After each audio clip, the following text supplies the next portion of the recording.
Good morning, Year 9. It is a beautiful day at the start of a brand spanking new week, and this is a brand new lesson for you folks who are taking GCSE History next year, for you to go through and to really build that foundation that you will need to cover the Cold War a certain aspect of the Cold War next year, when hopefully you kick off, as in September, when you kick off your GCSE History course. Hope you are all well, and I hope last week's lesson was useful to you. I hope you've used it. Don't forget, you need to email your stuff to your teacher.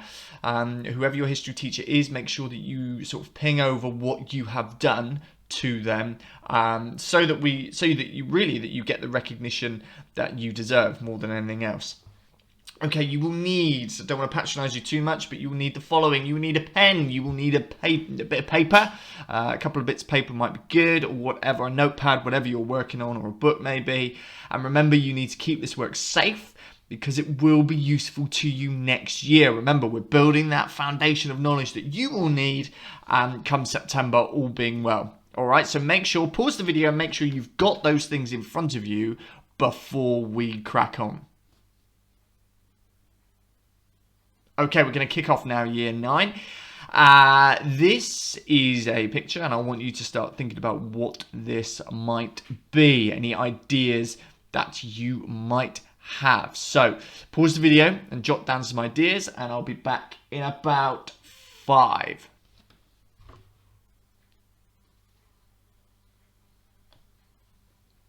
So some of you might have taken an educated guess, some of you may already know, but this is, of course, what is used to describe, what we use the phrase a mushroom cloud to describe this. You can see that the shape of this is certainly reminds one of a mushroom. I reckon that this, I'm going to tell you what it is. It is, of course, sort of an effect, a consequence of the use of the atomic bomb, and that's what we're going to be talking about today. This demonstrates to you the sheer impact, the scale that an atomic bomb can unleash merely by dropping it onto something from a great height, obviously. And this is going to be the focus of our online lesson today. It is going to be talking about the first ever use of a nuclear weapon in a conflict. It is the first and only time that a nuclear weapon has been used during an actual conflict. Many have been tested and tried, but this is the very first and only time that it's ever actually been used during a conflict. Thank goodness for that. And you can see here that there isn't two mushroom clouds. You can see that it is reflecting in the water. So you can see that that's why, and this is an island here. You can see that this bomb has almost, its effect is certainly to almost obliterate the entire island. And we're going to think about what specifically this event was, what happened, but crucially why it happened, and just as importantly, the impact, the effect that this is going to have. So let's get rocking and rolling. We are going to be asking why the United States decided to drop the bomb. You can see that the date is all done for you up there if you're doing it at a different time. That is absolutely fine. Get the date whenever you're doing it. If you're doing it later in the week, that's all good. You might want to present it out, set it out just like you would in a class. It might just help you to feel better, to feel like you're back where you belong in a classroom. But essentially, our objectives today is to know what happened in a place called Hiroshima and why. And we're going to create a cause and effect map. And we're going to investigate the causes and consequences of dropping the bomb. And we're going to reach a substantiated conclusion about whether this should have happened or not. And crucially, the impact that this is going to have on the Cold War, because that is our overarching inquiry. We're really thinking about what was the Cold War and why did it happen. Okay, so pause the video, get what you need to down, and then we'll get rocking and rolling in about 5 seconds.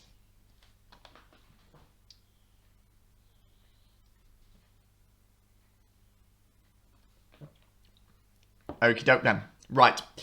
Context. What we need to bear in mind is that We talked last week about the end of the Second World War. May 1945, we've recently just celebrated the 75th anniversary of VE Days, and that stands for Victory in Europe. The clue is in the title.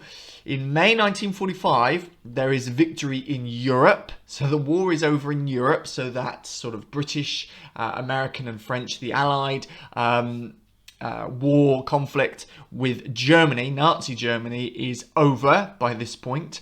However, the war continues in the Pacific. Now, if you know anything about your geography, and I appreciate many of you are doing history, not geography, good choice. What you've got to bear in mind is the Pacific is a home to many different countries, including Japan. And Japan and America and Italy had formed something called the Axis during the Second World War. And essentially what it meant was that although Germany and Italy had been defeated, the war was still raging way over the other side of the world in the Pacific, not in Europe, but in Asia. This war is still going on. It is not quite the end of the Second World War in May 1945. The conflict is still raging. This is a very, very famous photo. One of the most famous photos ever. It shows the Americans taking the island of Iwo Jima. And this demonstrates what is going on, because although this looks like a victorious moment for the Americans, and it is, this actual photo was staged. Thank you to Wikipedia for the photo, by the way. It's actually a staged photo. The photo was taken a couple of days before. And the flag was much smaller, etc., etc. This was seen as a really great opportunity to take a good propaganda picture to boost the morale of the Americans. But basically what I'm getting at here is, although this looks like the final moment of the war, it is far from it. This is just one island taken by the Americans, and it was a long and protracted process. And some of you, if you watch some of the resources, you'll see just how complicated and how difficult and how costly, both financially and, more importantly, the human cost of this was huge. And it's basically America trying to beat Japan.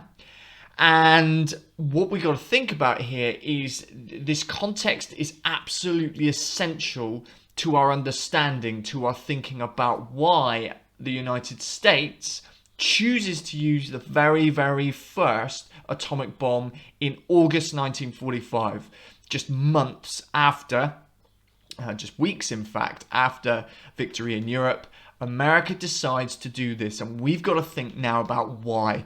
Why didn't they continue this conflict as in what we call conventional way, so in a normal way as the rest of the war? Why did they literally push the button? Why did they decide to take this nuclear option? Pun intended. Right, okay, so what you need to do is you need to get this into your, I was going to say book then, but onto your bit of paper.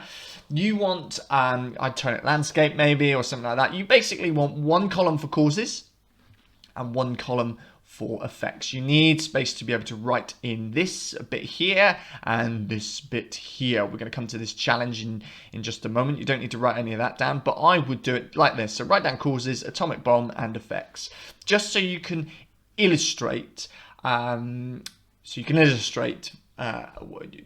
How you want to illustrate your knowledge. It's bumbling over me words here. You want to illustrate your knowledge, and this is a really good way to do it. So I would set this out. So get this onto your bit of paper, turn it landscape if I were you, so you've got plenty of space, and I'll check in 5 seconds. So pause the video, do what you need to do, and I'll be back in a jiffy.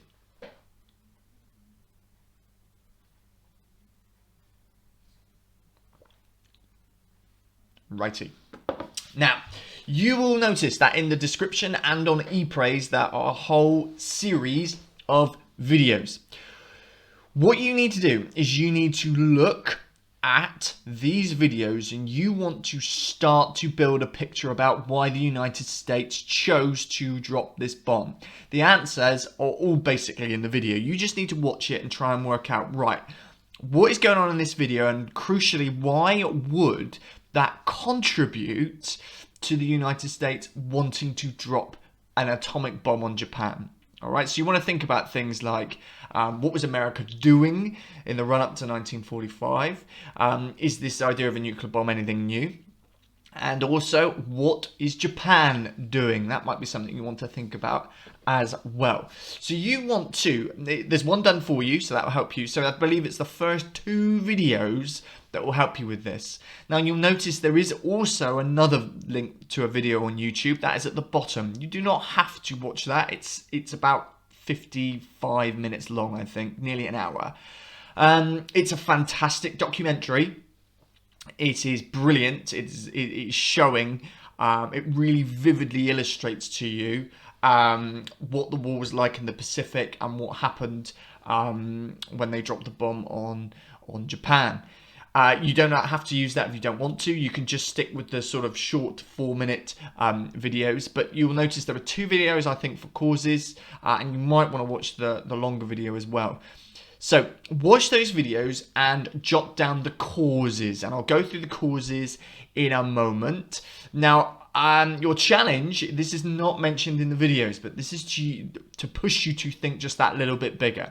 We're thinking about causes and impacts, and we're thinking about how might the events of 1945, the events of using the nuclear bomb, how might that impact the Cold War? Don't forget, the Cold War was that issue of tension between the United States and the USSR, in part because they've got those fundamentally different ideologies: capitalism for the United States, communism for the USSR, and Russia. All right, so they're both the same thing. But that's what you need to think about. How could this contribute to the tension? It's something we'll come back to later on, but you might want to start thinking about that. It is not in the videos, but it is, of course, going to have a profound effect on that.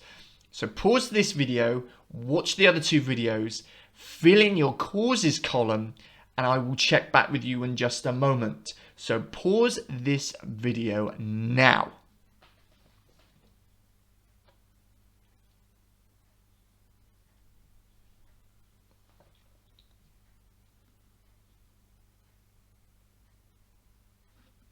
All right, so you could cheat if you wanted to, but actually watching the videos is far more useful because it helps things go in. But right, let's talk about these causes, shall we? For a start, it cost $2 billion to develop. $2 billion. That is a heck of a lot of money. $1 billion now is a lot of money. $1 billion in 1945 is worth even more. This is something that is called the Manhattan Project. Deep in I think it's the New Mexico desert, what happens is, you see on the videos, is that this bomb is tested by the American military, and it demonstrates that it works. It melts metal in the middle of the desert. So there's a mast, I believe, in the video, and it is totally obliterated. It is turned to dust by the sheer power and scale of this bomb. This is something that actually, with your nuclear weapons, were, I believe, the brainchild of Nazi Germany. The Holy Grail, the thing that Hitler and the Nazis wanted to create more than anything, and they knew that if they managed to do this, they would be able to win the war, and that was an atomic bomb, a nuclear weapon. But of course, they did not succeed in doing it in time, thank gosh.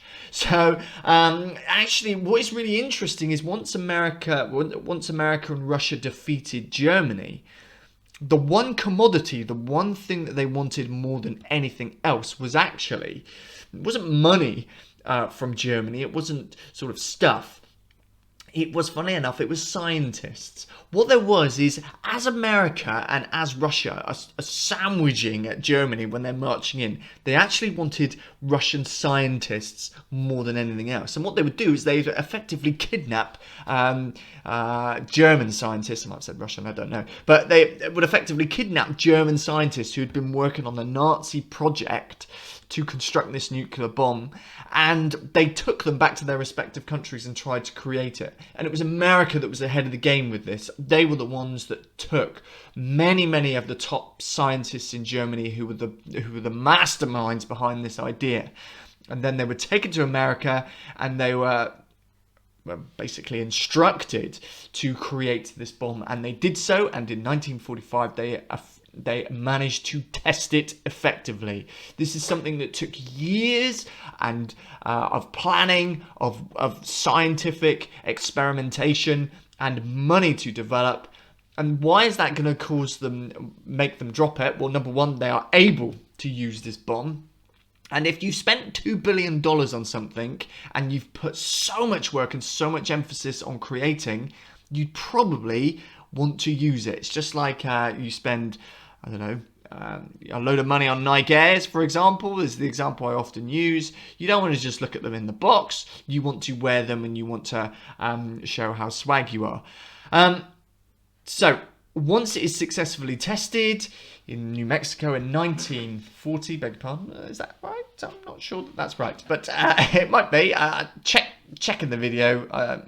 Tell me if I'm wrong, but it is successfully tested in the New Mexico desert, and once it shows it could work, then you're able to use it. Okay, and also it goes back to what we were talking about at the beginning in the context of the war in the Pacific.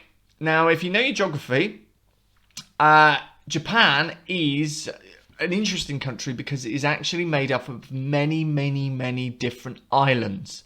Japan is not one great big landmass.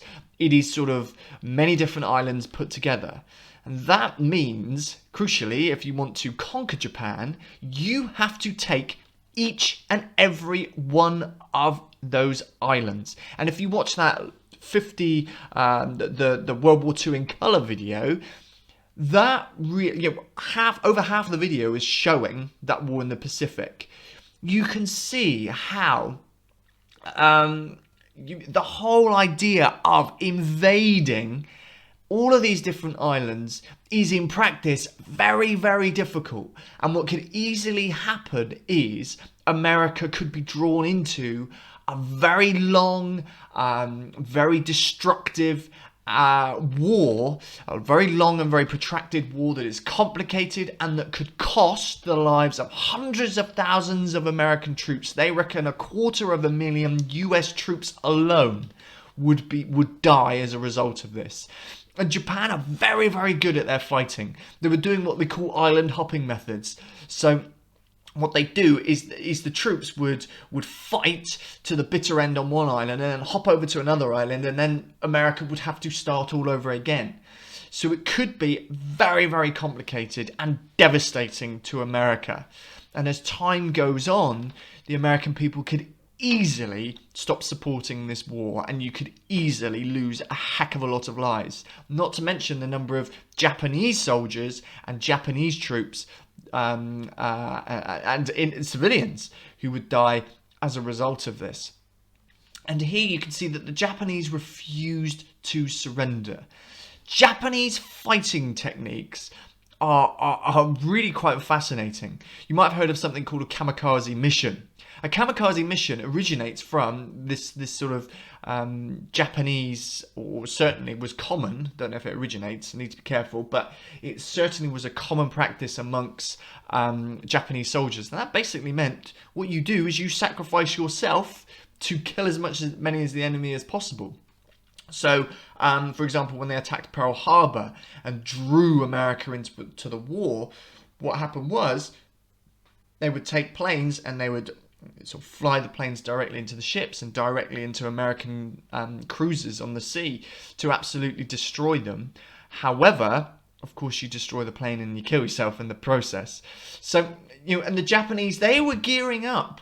They were gearing up the civilian population. What it shows in that video is how women and little kiddies were trained to fight, to prepare and fight American troops if they came in. You would go into a Japanese village or something, or a town, and you would have potentially hundreds or thousands of civilians indoctrinated, sort of trained and made to think that their role is to fight the American enemy. And the Japanese, we talked about it before, certainly my lot have, how the Japanese generals were in charge of Japan, of course, and what they would never ever do under any count would surrender. The Japanese were adamant that they would not surrender, although there is some evidence to suggest that actually the Japanese may have been considering surrendering because, and it shows you in the World War II in colour video, America were already bombing Japan. They were already doing what we call firebombing. And that is absolutely obliterating and devastating huge areas in Japan and killing countless civilians in the process. So you can see that there are a couple of big issues here. One is the cost and the effort put into the Manhattan Project.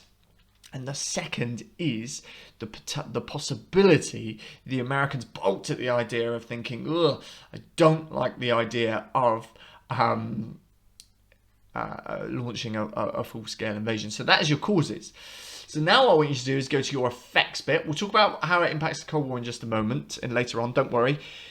So go to the other videos and think about the effects of this nuclear bomb. So the rest of the videos should be under the effects bit. So they should show you the effects of this. All right, we'll check in and talk about them in just a minute. So watch the videos, get your ideas down, and pause this video, and I'll be back in just a moment.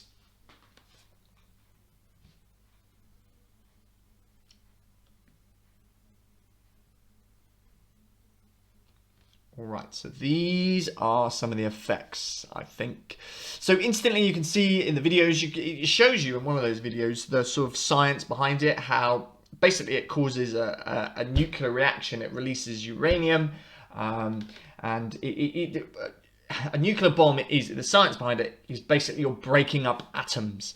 And what you need to do is, which is atoms are sort of the foundation of physics. They're the foundation of everything that exists. It is made up of atoms. I'm going into physics and chemistry now. I don't really want to go too far into that because I'm straight into unfamiliar territory. But essentially what you need to know is the nuclear bomb, what it does is it smashes up atoms within a bomb. Okay, and when you smash up atoms, that creates a huge amount of energy. And if you're good at your science, if you're good at your chemistry, what you should be able to know is if you create energy, that creates heat. And that is the thing that is absolutely imperative to the success of this bomb. It creates huge amounts of energy, which makes it far more destructive than anything that anyone has seen previously. This makes the bombing of the Blitz seem very unimportant, really. In terms of the bombing and other conventional bombs, it puts them to shame, really, if your objective is to destroy everything in sight.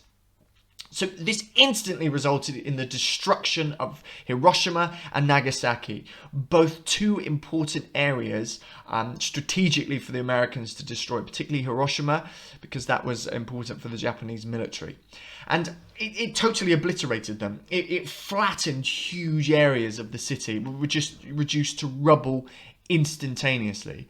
In fact, huge areas were turned to ash instantaneously because the heat at what we call the epicenter, the center of that bomb, that where it was hottest, it would just turn everything to ash. If you were a human walking along and you happen to be in the unfortunate situation of being at the center of that bomb, you would be turned to ash, and it would be so hot that the ash would actually be burned into the ground. So what you would have, if you look it up on Google, you can find it, the images of ash shadows, I think they're called, Hiroshima ash shadows. And what it is you have just a shadow of somebody burnt into the ground, which is just appalling. It is just incomprehensible, the destruction that this can cause. And of course it caused tens of thousands of people to die instantly. And it's not just tens of thousands of soldiers, it's tens of thousands of innocent civilians who are dead as a result of this. And of course, if you didn't die instantaneously, you would have serious injuries. the heat would obviously cause fire, and huge areas would also be incinerated as a result of this, and set totally alight. And these fires would spread faster than people could run. So it wasn't a case of sugar, this place is on fire, gotta get out of here. It's not quite that straightforward. And of course, as a result of that, people would suffer severe burns as a result of this. But the real thing that really kicks in, aside from the actual impact of the bomb when it's dropped, the radiation sickness is the other thing, because the real impact comes within a few days. The effect of a nuclear bomb is not just the heat. It is not just an explosion, bigger than 10,000 sticks of dynamite. What it creates is it creates radiation. And radiation, you don't need to be a scientist that know that radiation, too much radiation, is not good. It makes you incredibly, incredibly ill. And it created something called necrosis. And the best way to describe necrosis is that it is basically your body falling apart. It is your body disintegrating. People's teeth would fall out, people's clumps of hair would fall out, sickness, vomiting, just skin rotting, essentially. It is just absolutely horrendous. It is where your immune system, in effect, has no impact. So everything can attack you, every germ, every virus, everything, and your body just falls apart. And this would happen to people, innocent people, children. It shows you on the video. Children would be susceptible to this. Everybody, people who did not fight in this war, people who really had no real part in this war, they would of course be impacted by this. And ultimately, the devastation, it started with Hiroshima, then a few days later, Nagasaki was the second bomb. So 2 bombs. Fat Man was the name of one bomb dropped on Hiroshima. Little Boy was dropped on Nagasaki. And Nagasaki, the one, although it was off target, it was far more devastating than Hiroshima in terms of impact. This was the moment that the Japanese realized that actually this is not something that they can contest with. Even the Japanese military, as proud as they were, as much as they enjoyed fighting, they realized that they could not stand up against the might of such a devastating weapon. And America could, of course, produce more. And they threatened to use more if the Japanese did not surrender. They had no choice at this point but to surrender. Now, I'm intrigued as to how you might think that this might impact the Cold War between the USA and the USSR. I'd start to think about, if you're going to think about that, we're going to talk about it in more depth in a minute. Think about what this means for America now. Think about, now that the United States has used the atomic bomb, what does that mean for the United States now? All right, we're going to talk about that in just a second. Okay. But now what you've got to do is you've got to put some of this evidence together. Watch those videos if you want to watch them again. All well and good. Because you want to now start to think about reaching a substantiated conclusion. You want to write just a short paragraph to think about, well, should the atomic bomb have been dropped on Japan at the end of the Second World War in 1945? Was it the right thing to do? Was the cost, the human cost, the civilian cost worth it? And that's really a choice over to you. I mean, there are 2 ways you can look at this. One, you could argue, that's an email. One, you could argue that the alternative was far worse. That the alternative to, if the bomb was not dropped, that the only alternative is to have a full-scale invasion of Japan. And you could argue that that would have cost far more lives than the bomb on Hiroshima.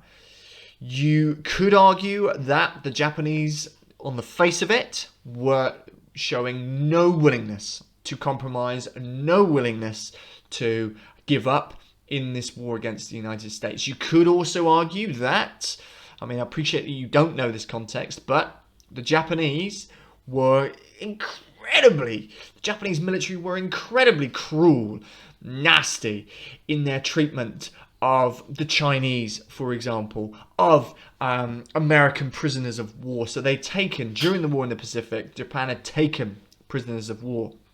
They were treated abysmally. Pictures would emerge of, these emaciated, these starving American soldiers as a result of these prisoners of war camps. The Japanese prisoner of war camps were notoriously brutal places to be in.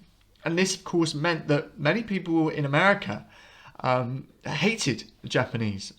And this, of course, was peddled by the American government. The American government pushed a lot of this with propaganda. Being Japanese in America, even in the 1940s, was not a church picnic. It was many were subject to racism and discrimination as a result of it. Even though many of them had absolutely no role to play in the role of the Japanese government. So that is one, and there is another argument for it in saying that the devastation of it demonstrated that never again would a government choose to use an atomic bomb in conflict. It's almost like that it was so devastating that no leader would ever choose to use a nuclear weapon like that again. So that could be, and it could, a lot of this, Hiroshima and Nagasaki, both places became almost symbols of peace, peace sanctuaries almost. So the symbol that they sort of embrace peace now, and the memorials there are memorials much like we have over here for the cenotaph and things like that. It's commemorated, it is remembered, and people believe that actually although it was horrible, it was a sacrifice worth making for the greater good. On the other hand, you could argue that, the cost of this was absolutely devastating. Is this really worth it? The destruction of homes, of buildings, of entire cities. Was it worth it? Was it worth the long-term impact, the instant death of tens of thousands of innocent Japanese people? Was it worth the sickness, the radiation sickness that plagued people for many, many years afterwards? Even today, Hiroshima and Nagasaki have a higher than average number of people with cancer than other places. Women would give birth years afterwards to children with deformities as a result of this. The impact was far more profound on the people of Hiroshima and Nagasaki than just that moment in August 1945 when the bomb was dropped. It is clearly it's a very emotive subject, and it's a subject that is really, this lesson doesn't do justice to it. But really what you want to do is you want to start to think about, is that price worth paying? Is it a case that actually these Japanese people had to suffer for the greater good, or should maybe there have been more moves to make a proper peace deal against fascist Japan? It's a question that's it's dogged historians for many, many years. So use the evidence, look at the videos again, think about your points, and jot down your ideas. What do you think? Do you think that the United States was right to drop the bomb? So write a appeal paragraph, much like on the screen there. So pause this video and we'll get writing, get your ideas down, and then we're going to link it back to the bigger ideas in just a moment with the Cold War. And we're going to draw this all together and link it back to the impact that this is going to have on our rivalry between the USA and USSR. So pause the video and get writing.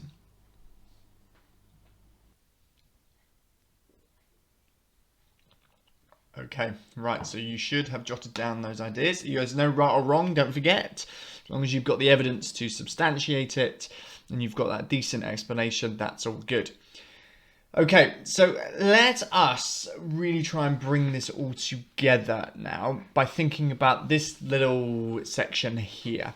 So Truman supposedly described the atomic bomb as the greatest thing in history. So I want you to think about, why might Truman have said this about the atomic bomb? Why would he describe the destruction, the carnage, and the suffering that we've discovered this lesson? Why would he describe it as the greatest thing in history? Is he really referring to that? What's he chatting about? What do you think? So just take a few moments, jot down what you think, or why you think he said this, and use that sort of think section at the bottom about America's role in the world. Have some thoughts on that, and I'll check in 5. So pause the video, do what you need to do, and I'll check in 5.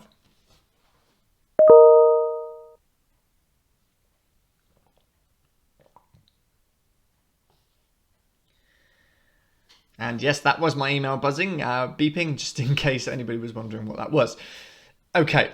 Why might this have been called the greatest thing of history? Well, some of you might have said that it ended the Second World War, and it did, didn't it? Unequivocally, it ended the Second World War, and it ended the Second World War in a way that meant it was victorious for the United States of America. So that's number 1. Number 2 is secured victory without the need of having to invade Japan. He had essentially come up with a strategy, a means of getting the recalcitrant, the reluctant Japanese to finally relent and finally give up and say, the war is now over, you win. And he did that without having to do the long, protracted invasion of all these Japanese islands.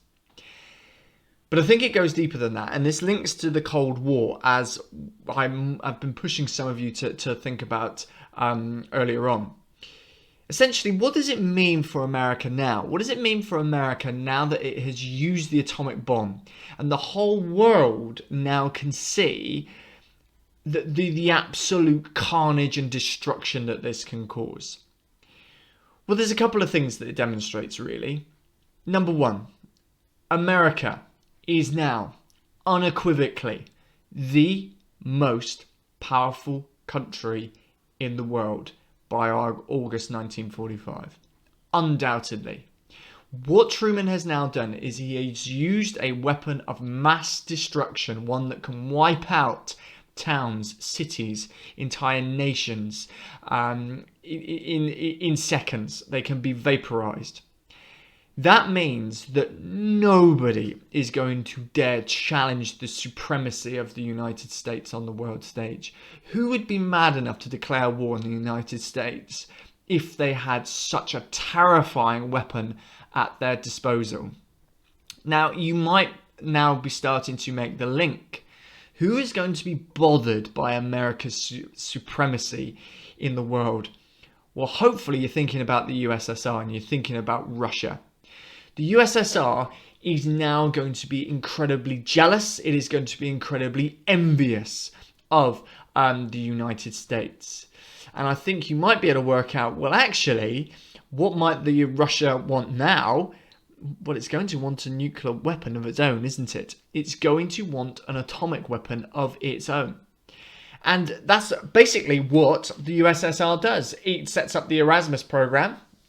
That is all about the number 1 priority of Stalin after the Second World War, after the atomic bomb is dropped, is to get an atomic weapon for himself.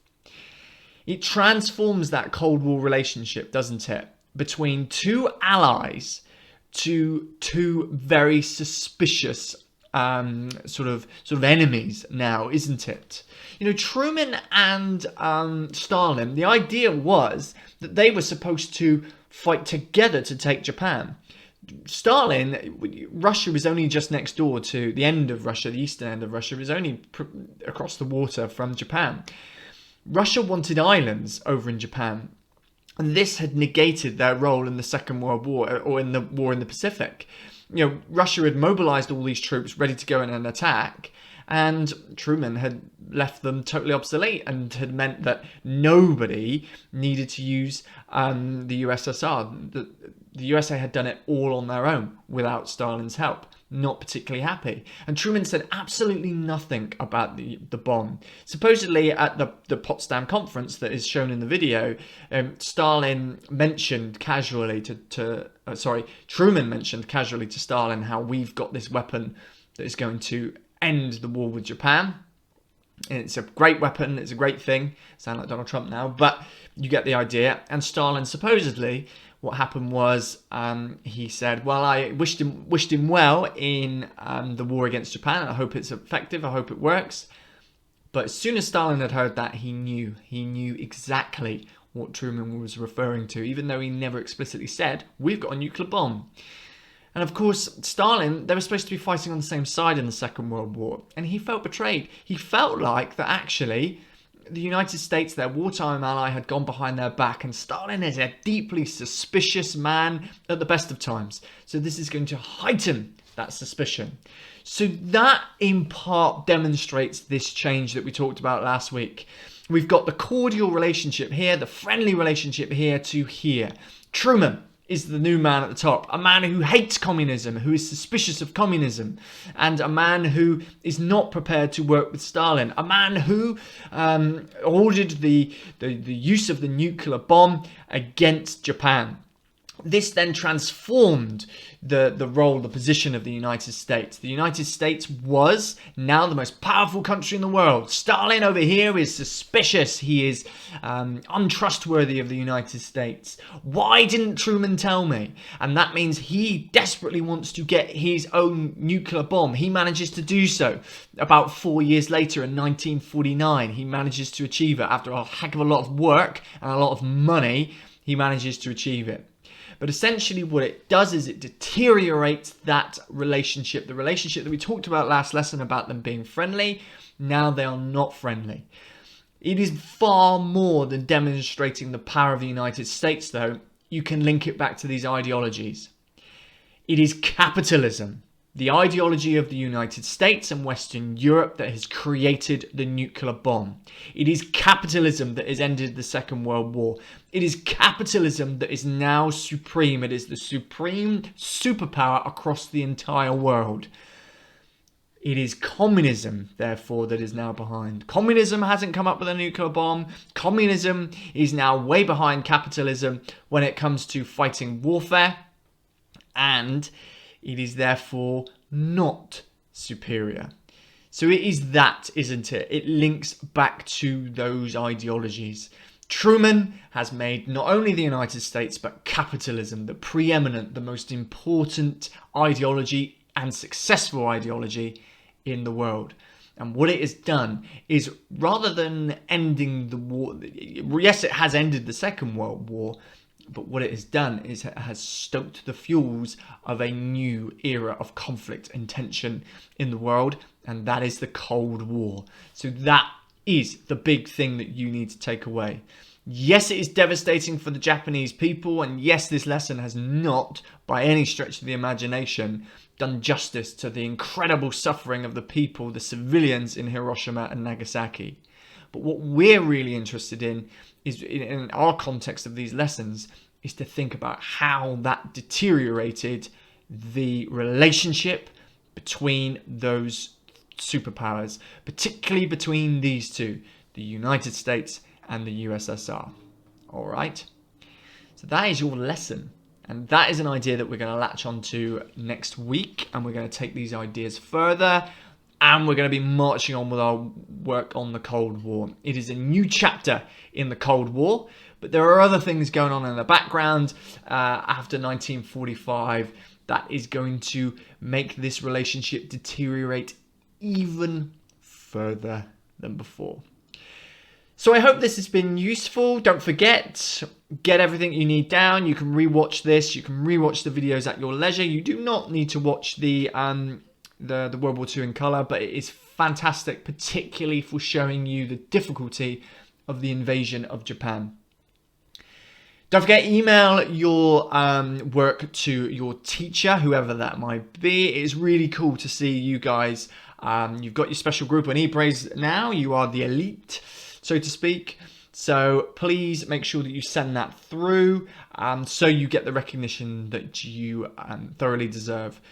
Hope again this has been useful, and I shall see you all next week with a brand new lesson, continuing our work on the Cold War, laying that foundation for GCSE. Have a lovely week. Enjoy the sunshine. Let's hope we get some. And don't work too hard, but just do your history. All right, take care, everyone.